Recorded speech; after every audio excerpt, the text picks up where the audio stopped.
Todo mundo vendo aí? Isso aqui tudo a gente já viu, né? Paraná, Leonardo, falamos de perspectiva, Rafael Sanzio, né? Que ele pintava as pessoas que ele conhecia, que ele, como ele era um cara modesto, ele pintou ele bem escondidinho no canto da tela. E aí faltou a gente falar do Michelangelo. Michelangelo, ele é muito conhecido por causa dessa pintura, dessa série de pinturas que ele fez no teto da Capela Sistina, lá no Vaticano.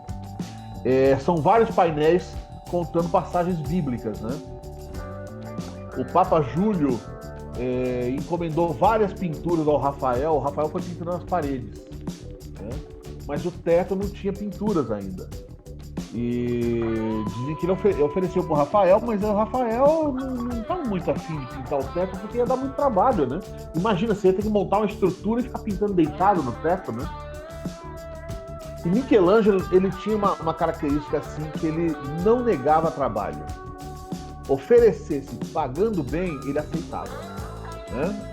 Inclusive, para a gente perceber como é a personalidade do Michelangelo, ele falava assim que a verdadeira arte é a escultura. A verdadeira arte é a escultura. Ou seja, tudo que não for escultura, pro Michelangelo, nem era arte, né? Então, a pintura, ele fala assim, eu conheço pintura, eu sou muito bom na pintura, eu sei fazer muito bem a pintura, mas para mim pintura não é arte, não. Arte para mim é escultura.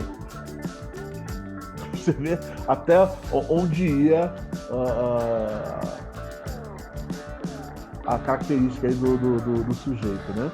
Mas realmente ele era um gênio na pintura, né? A gente vê aí a figura da criação do Adão, né? Deus com o braço estendido aí, num gesto como se estivesse transferindo o seu poder, né? E a figura do Adão com o braço ainda levemente nesse meio fraco, erguendo devagarzinho, como se estivesse começando a viver a partir daí, né? Enfim, então a gente percebe no gestual, na técnica, que o Michelangelo ele era muito bom, ele era muito bom mesmo na questão da pintura. Muito embora ele dissesse que a pintura nem arte era. Olha que loucura.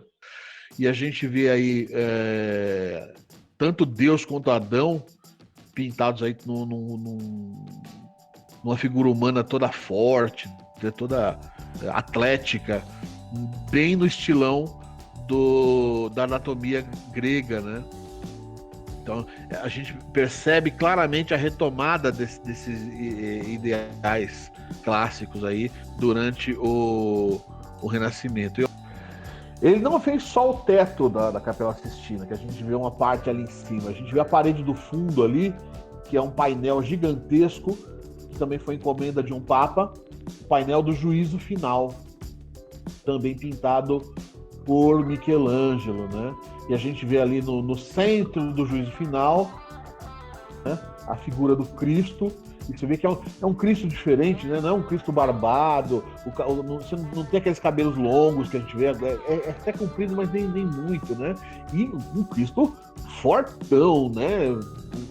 O Cristo que ele fazia frequentava a Smart Fit, né? Ele era crossfiteiro, ele puxava o ferro aí mesmo. Olha que cara forte do caramba, né? Porque você vê, ó, tem até o velho ali embaixo, no canto inferior direito, mesmo o velho ali, você vê que ele tem uma estrutura física, um porte físico forte, né? Então as figuras, elas são atléticas, são figuras assim inspiradas na arte greco-romana, né?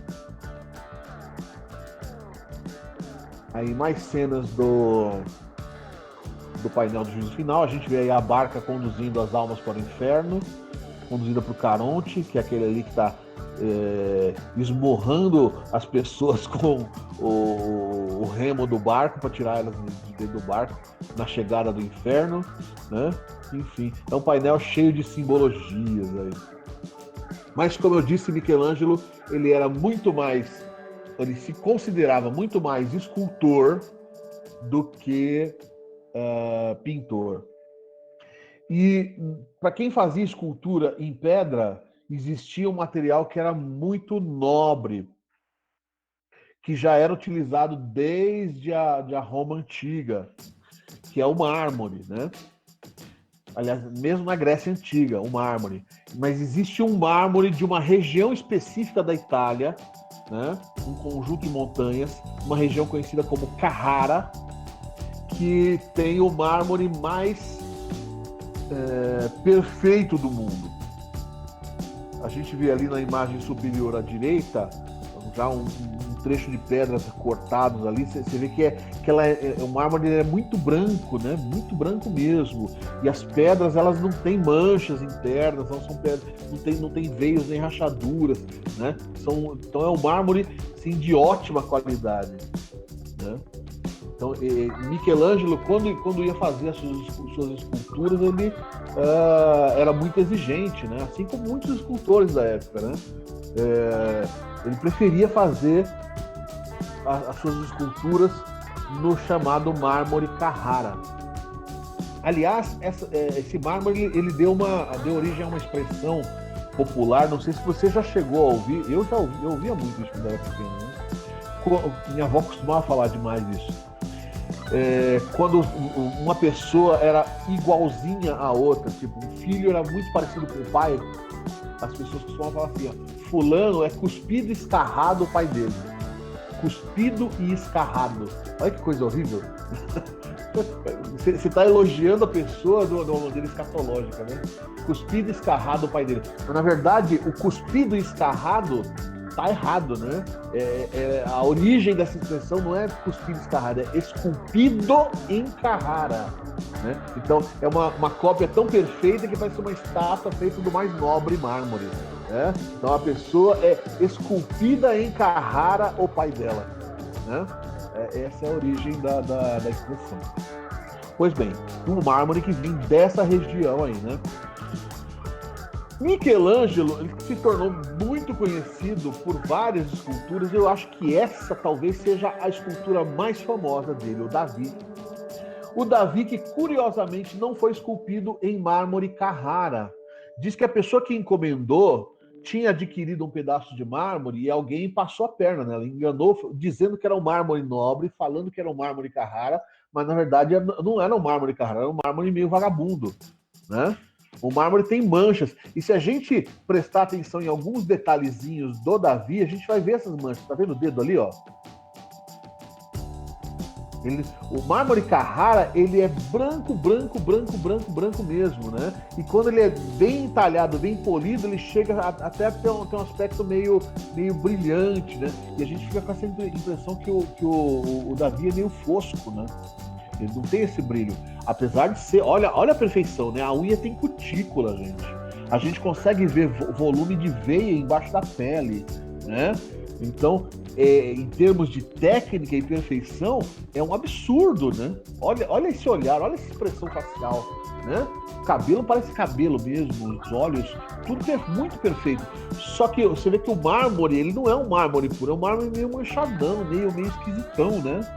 Então, a pessoa que fez essa encomenda, ela primeiro comprou o mármore e enganaram ela falando que era um mármore nobre, e aí ele queria fazer uma estátua a partir daquele pedaço de mármore, só que muitos escultores não queriam trabalhar para esse mármore não presta, isso é vagabundo, compra um pedaço de mármore Carrara que é o que eu faço mesmo. Então muita gente negou esse trabalho. Michelangelo, como eu disse agora há pouco, ele não negava trabalho, pagando bem que mal tem, né? Pra você ter uma ideia, o teto da Capela Sistina ele ficou 4 anos pintando. E era assim, passava 8 horas pintando, deitado, com os braços estendidos, pintando o teto. Ele tinha dores horríveis nos braços, mas como era um serviço que pagava e pagava muito, mas muito bem, ele topou, né? Então, no caso do Davi foi a mesma coisa. Então, ninguém está querendo porque essa pedra não presta, porque essa pedra não é um mármore puro. Eu também sei que essa pedra não é um mármore puro, mas pode deixar que eu faço. Me paga que eu faço. E ele simplesmente fez essa que, se não for a mais famosa, é uma das mais famosas estátuas do mundo inteiro, né? num material que não era tão nobre assim.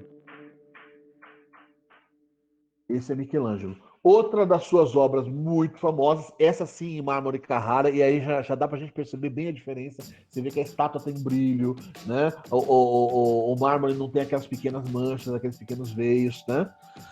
É a Pietà. A Pietà é uma obra que ele fez para encomenda da igreja, para encomenda do Papa, né? É, e Michelangelo, ele tinha uma preocupação grande, assim, né? Ele treinou muitos, né, na sua vida para chegar à perfeição na escultura que, segundo ele, era a, a arte a arte perfeita, né? Não existe arte mais perfeita que a escultura. A verdadeira arte é a escultura, né? E ele falou assim, já pensou, daqui a 100, 200, 300 anos, eu morro, e aí alguém é, é, diz para o mundo que foi ele que fez, e não tem ninguém para provar que fui eu que fiz esse trabalho, né? A pessoa vai ficar famosa pelo trabalho que eu fiz. Ele tinha essa preocupação, né? Tanto que a Pietà é o primeiro conjunto escultórico no mundo assinado pelo autor. Antes da Pietà, ninguém botava assinatura nas esculturas. Né? Era comum você assinar pintura. Agora, escultura não. E aí, Michelangelo pegou uma borda desse tecido aí das vestes de Nossa Senhora, né? E na borda ele colocou lá Michelangelo e a data que ele terminou de fazer essa escultura. Então, curiosamente, é uma das primeiras esculturas onde a gente tem a assinatura de quem fez, né? E é uma obra assim, cheia de histórias, né? Dizem que o próprio Michelangelo julgou ela tão perfeita, mas tão perfeita, que quando ele terminou de esculpir, ele virou para a estátua e falou: fala, minha filha, parla, né? Enfim, porque parecia que as figuras estavam vivas, né? Então essa é a Pietà do Michelangelo. Olha o mármore, como ele é clarinho, como ele é branquinho, né? Enfim, e tem um brilho diferente que a gente não percebe do mármore do Davi. Beleza? Teremos mais imagens ainda para ver nas próximas aulas, quando vou começar a falar de barroco com vocês, né? Mas por hoje nós terminamos nossa viagem aí no tempo, ok?